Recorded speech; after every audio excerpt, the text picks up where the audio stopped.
Новогодние праздники для сотрудников ГИБДД – это трудовые будни. В праздничные дни на дорогах республики зарегистрировано 15 ДТП. В них пострадали 19 человек, 6 из которых несовершеннолетние. Сотрудники ГИБДД призывают родителей не оставлять без внимания своих детей. Накануне Нового года, 31 декабря, около 9 часов вечера в Беслане произошло ДТП с участием несовершеннолетних. Мать не смогла отказать ребенку и дала ему ключи от собственного автомобиля.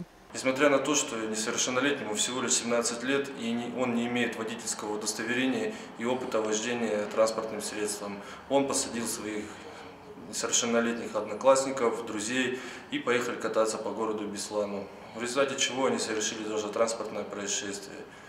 При ДТП пострадали все 4 несовершеннолетние, находившиеся в транспортном средстве. 3 из них госпитализированы в детскую республиканскую клиническую больницу.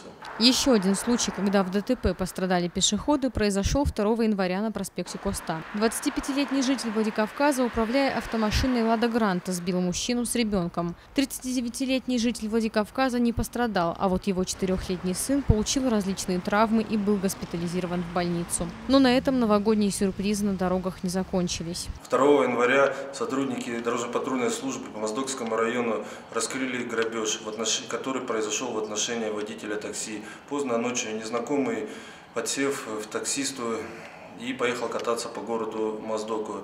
Когда пришло время расплачиваться за то, что такси его возил по городу Моздоку, водитель выхватил нож и, угрожая убийством, завладел автомобилем ВАЗ-21099. Водитель такси незамедлительно обратился в дежурную часть ОМВД по Моздокскому району. Соблюдать правила дорожного движения важно не только для водителей, но и для пешеходов. Сотрудники ГИБДД призывают всех быть внимательнее на дорогах, особенно в праздничные дни. Залина Губурова, Савелий Зангиев, Осетия ТВ.